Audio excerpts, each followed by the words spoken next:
Біздің бұрынғы қазақтың дәстүрінен келе жатқан 4 түлік малдың не айтатынына менің атам. Есіне не деп айтатынын бір айтып беріңізші кені. 4 түлік малдың алдымен өзіне немен айтатынын біліп алып бағу керек малды. Жылқы айтады екен, бетегелі белге бітем, бетегелі белге бітпесем, елін қорғайтын ерге бітемін, қуса жаудыкімін, соқса желдікімін дейді. Қандай жақсы. Ал қой деген жануар айтады екен. Менің атым қой, көрді қой, өмірі бүйірім толмайды. Ала жаздай 12 ай бір жылда 2 күні тоямын.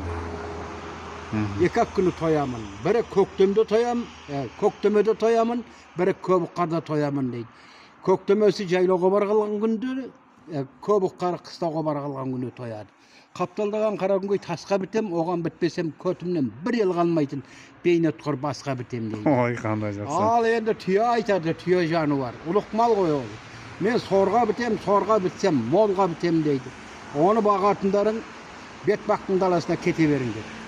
Ой, ал енді сиыр деген жануар айтады, өлең жерде өгіз істеміз, менің ақылым тамағымда маған берсең, мен саған беремін дейді. 4 түлік мал осыны біліп ап бағу.